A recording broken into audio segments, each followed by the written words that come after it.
It's death for the Cloud Chaser TV, man. We back up in this thing again, you dig? I mean, we got an update in this whole 6ix9ine thing, man. Now Harv and Nuke, they basically didn't want to take the stand, so they didn't get on the stand, and mainly because, man, like I said before, man, they looking at a solid case, man. Like, what's really going on, and just like some of the stuff that was revealed is just crazy. Like, for example, Verizon, shout out BBW Queen, Verizon, they holding your bill, right? They hold your whole phone record, everything about you, text messages, everything for a whole year. Sprint 18 months, T-Mobile 2 years, AT&T everything since 2008.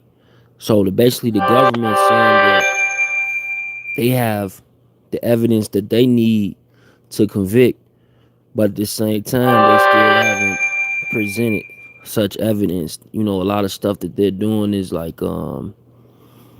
things that's being pointed out like with the obvious. And we'll get to that in just a second. Reversal. Now the witness who was subpoenaed and given immunity will not be called to the stand for the defense. So that right there should question everything, right? The whole witness that they basically was gonna use to help convict, the defense don't even want to even call them to the stand no more. You feel me? They don't even want to call them to the stand no more, man. And this person was given immunity. This person was given immunity. You know, that should like make you think, right? Like, what's really going on with this case? But I'm gonna tell you, right? So they basically put on no case for Harv Ellison, defense lawyer. Calvin Scholar reads stipulation that on date of the alleged carjacking, July 21st, 2018, Ellison was borrowing a rented Nissan that got in front bender damage.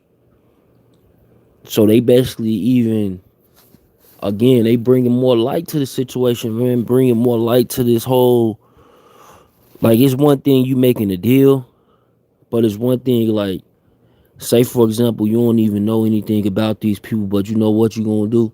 You're gonna allege and make up as much as you can so you can get out your whole situation. You feel me? Makes sense, right? Agree to whatever they say so I can get back to my family. You seen the one dude, George, they said that he already, the big reason why he turned is because they threatened to send his family back to his country, right? The country that he's from.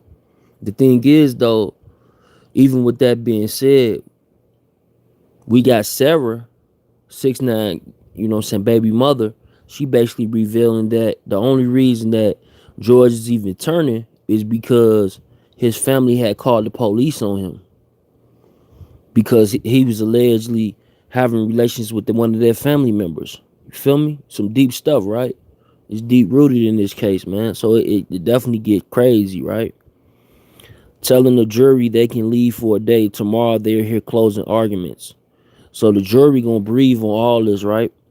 Not to mention, salute. No, we don't testify. We don't fuck with the law. Yeah, facts. So like the thing is like, look, man, like the big thing is like they telling the jury they can leave for a day. So basically now the jury, they're not supposed to go look at social media. They are not supposed to look at any of this information, right? That's out here. Videos like myself and, people who pretty much putting information out there and let it breathe. You feel me? Without pretty much judging, because I didn't judge 6ix9ine and none of this. I didn't judge Harv, Shotty, Nuke, any of them guys, Mel Matrix, any of them guys, right? Thing is, I just seen the obvious. And the obvious was there.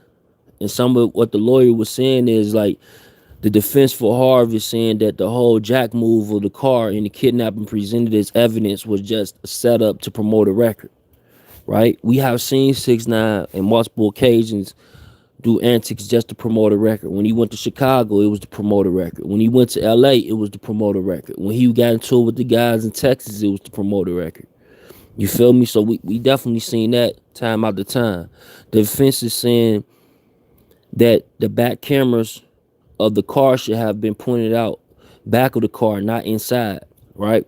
So they basically saying this whole little recording that they got, this recording should have been, not so much even in the front of the, in the actual inside of the vehicle, like it was planned or something. Like they wanted this footage to be recorded. You feel what I'm saying? Which makes sense. Why would this?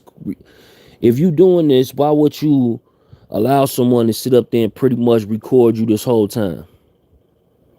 Makes me wonder though, if it wasn't for being under fame, if they did as not testify, they'd be just knowing a lot of eye watchings. Yeah, when it comes to entertainment, you never knows who's solid. Yeah, it's fact. You never know who's solid in.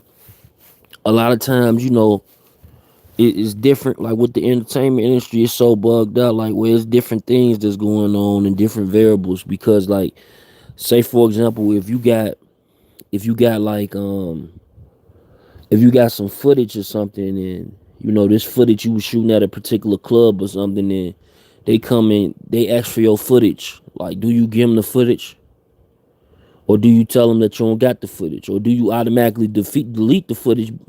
You know what I'm saying? As it happened, and turn this camera off and delete the footage. Like, I don't even want no parts of it. You feel me? These are questions that happen in the entertainment industry all the time.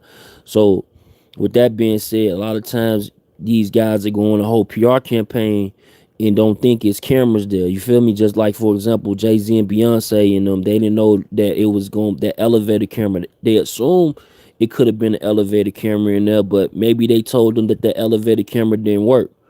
Or maybe someone hacked that whole system beforehand and retrieved the video before they even erased it. You feel what I'm saying? So it's different variables involved, man, and they come to this information. So the defense also said, why would Tekashi 6ix9ine be driving late night, early morning with nowhere to go? And that's a fact. Like, what is he doing? You remember that whole thing right there? See, you remember that was his whole little MO. He was even on TMZ that like a couple of days before. He just driving around or something, right? He just driving around, right? Like 2 weeks prior to that, I think it was. He was just driving around. This is just something that this dude, you know, is very weird behavior. You know what I'm saying? And not to mention, like, it does make question. Was this again? Was this fake? Was this stage? You know what I'm saying? What's really going on? So they also said that Tekashi 6ix9ine said that he was pistol whipped when they grabbed him out the car. But none of the video states that happened. You feel me? So even like doing like when Tekashi first, was going with his testimony and everything. See, I guess he didn't know that they had the footage still, right? He thought they would have possibly destroyed it probably because of the simple fact of, the severity of the case. You know what I'm saying? Or it wasn't no footage of the inside vehicle. Maybe he didn't know about the, the CW. Who knows, right? I don't know. But the thing is, though, they basically want to know if you was pistol whipped when they grabbed him, right? Out the car, which we didn't even see that. We seen him constantly say, hey, Harv, we cool, bro. Making pleas and shit. Like, we cool, bro. Like, as if, it was staged or something. Like, you would think, like, if somebody really on that, just for sake of things that we have seen in the past, and we even can see it via YouTube. When people get carjacked or something, if they don't comply, it's usually a problem. You feel me? And he wasn't complying at all. He wasn't complying at all. You feel me? Blessings, blessings, blessings. Yeah, he wasn't complying at all. So it's quite interesting, right? And they said that a lot more shit, like how Tekashi wasn't injured as he made himself out to be. And that's a fact. You remember? He was faking all the injury and shit. Like, you supposed to got pistol whipped. Like, come on, man. If y'all from any type of area, or again, if y'all got YouTube or you got any type of social media, I'm pretty sure you ain't seen a video fly past your thing once or twice with somebody getting pistol whipped. And you ain't seen the severity of someone face butting a gun. You feel me? You seen that before. So him saying these things it draws question, and it makes the jury need. That's why the judge said the jury need to go back, and basically sit down and come back and they'll gather tomorrow. You feel me? He gonna do whatever it takes to make sure they go down with him. Yeah, yeah. See, like the thing is like he got over his head, but the thing is like when they first came in and probably threatening him, instead of him doing like most people would do, because again, he didn't even probably know about none of this stuff. Like right now, I think this dude is alleged and everything, right? So him not knowing about none of these particular activities and when they got the drops and when this whole all this drug stuff is supposed to be going on, right? The stuff that they really want, right? I assume he started the alleged making stuff up, making this type of stuff up, which it makes sense. It makes a whole lot of sense because if you really think about it, I want you to use your head right now, right? With all this going on, and with them even them knowing, like even some of them the Treyway members, right?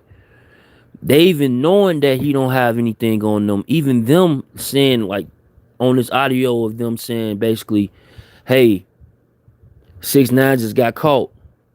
He on racketeering charge. It it pretty much blew their mind. They was like, what? 6ix9ine got on racketeering charge. What? You tripping, G. You tripping. Yeah, it's on TMZ, bro. He got hit with racketeering charge. Even they like puzzled, like, wow, this little dude, they thinking in their head, this little dude is something else, man. I thought he was a fake gangster the whole time. He got racketeering charge. Like, what's going on? Is it what was him and Shotty doing? That's probably they thinking, right? Because remember, they ain't had a relationship that we thought they had with Shotty at this particular time. We talking like towards the end, right? Man, this is crazy though, man. I just say, man, like at the end of the day, 6ix9ine, only you know and they know, right? And then the jury gonna decide, and we gonna go from there. You feel me? For real though, it's death for the Cloud Chaser TV, man. What y'all like think of that stuff, man? Like seriously, it's crazy, right? You see what y'all had in the yeah. Yeah, he pretty much. Yeah, this is crazy. Then, like I said, like even with like this right here, man, y'all see that? Did this Verizon stuff, this whole Sprint stuff? This they cross-examining someone who basically letting them know in regards to these records on phone companies. So ain't nothing safe, my guy. And remember, like people like, oh, I got the track phone, and all this, the trap phones and all this stuff, right? These company own them companies, man. They just be subsidiaries of them companies, smaller versions of them. But 9 times out of 10 is usually owned by Verizon, Sprint, T-Mobile, AT&T. Even down to the little trap phones y'all got, man. Word advice, man. It's definitely the Cloud Chaser TV, man. Thanks for watching. Thanks for tuning in. Hit that subscribe button, man. That like button, notification bell, man. Share this on all social media platforms. And we'll see you on the next one.